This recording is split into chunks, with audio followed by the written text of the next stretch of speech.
ការពិតដែលអ្នកត្រូវស្ដាប់អាចឈឺបន្តិចបើអ្នកចង់ស្រោចស្រង់ជីវិតអ្នកត្រូវហ៊ានសម្លាប់ខ្លួនឯងចាស់ចោលហេតុអ្វីបានជាខួរក្បាលអ្នកញៀនលបែងចូលចិត្តស្រមៃរឿងរកលុយធំ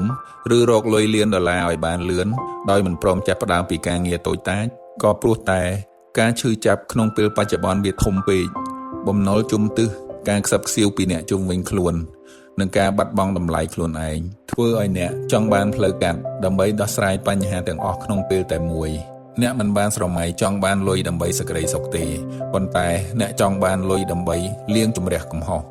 អ្នកគិតថាមានតែលុយទេទើបអាចទិញកិត្តិយសដែលបាត់បង់មកវិញបានលឿនបំផុតប៉ុន្តែត្រូវចាំថាគ្មានលុយលានណាដែលបានមកពីល្បែងហើយអាចសាងសង់សុភមង្គលពិតប្រាកដឡើយហេតុអ្វីបានជាអ្នកជាប់គាំងតើអ្នកធ្លាប់ឆ្ងល់ទេថាហេតុអ្វីបានជាមនុស្សម្នាក់ដែលធ្លាប់វៃឆ្លាតបែរជាមកជាប់គាំងក្នុងរណ្ដៅល្បែងដកខ្លួនមិនរួចវាមិនមែនមកពីពួកគេល្ងងទេប៉ុន្តែវាគឺជាគុកនៃសារធាតុគីមីក្នុងខួរក្បាលរាល់ពេលដែលអ្នកភ្នាល់ខួរក្បាលបញ្ចេញសារធាតុដូផាមីនយ៉ាងសន្ធឹកសន្ធាប់វាធ្វើឲ្យអ្នកមានអារម្មណ៍ថាចិត្តឈ្នះហើយបើទោះបីជាការពិតអ្នកកំពុងចាញ់ក៏ដោយការជាប់គាំងនៃគំនិតកើតឡើងនៅពេលដែលអ្នកលែងមើលឃើញពីតម្លៃនៃញើសឈាម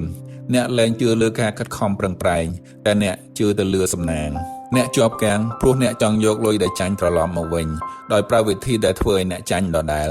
ត្រូវផ្លាស់ប្ដូរការគិតបើអ្នកចង់ស្រោចស្រង់ជីវិតអ្នកត្រូវហ៊ានសម្លាប់ខ្លួនឯងចាស់ចោលសូមឈប់រត់តាមលុយដែលបាត់បង់ទៅចូលចិត្តទុកថាវាជាថ្លៃរៀនសូត្រដែលថ្លៃបំផុតក្នុងជីវិតបើអ្នកនៅតែចង់បានវាមកវិញអ្នកនឹងបាត់បង់អ្វីៗគ្រប់យ៉ាងដែលនៅសល់ការឈឺចាប់ដែលអ្នកកំពុងជួបគឺជាកម្លាំងរុញច្រានចូលឈប់ភ័យខ្លាចបំណុលតែត្រូវភ័យខ្លាចខ្លួនឯងដែលមិនព្រមរំកិលទៅមុខសោះបដូរពីការចង់បានលឿនមកយកស្ថិរភាពសិនលុយលានដែលរឹងមាំមិនមែនកើតចេញពីការភ្នាល់មួយយប់ទេប៉ុន្តែវាជារង្វាន់នៃការដោះស្រាយបញ្ហាសម្រាប់មនុស្សឲ្យបានច្រើនសូមអ្នករកគំនិតដែលអាចជួយដោះស្រាយបញ្ហាឲ្យមនុស្សនោះលុយនឹងរត់រកអ្នកមិនខានផែនការស្រោចស្រង់ជីវិតតើត្រូវចាប់ផ្ដើមពីណា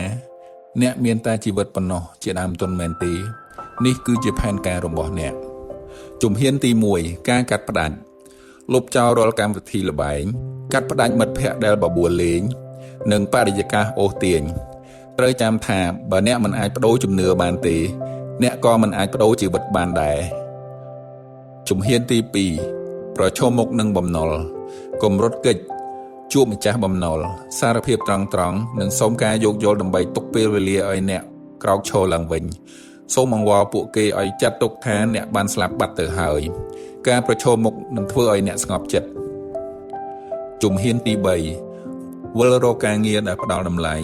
ទោះត្រូវធ្វើការងារដែលហត់ឬចំណូលតិចក៏ត្រូវតែធ្វើដែរលុយ$10ដែលបានពីញើសឈាមមានតម្លៃជាង$10,000ដែលបានពីល្បែងព្រោះវាបង្កើតវិន័យនិងមោទនភាពជំហានទី4កសាងជំនាញថ្មី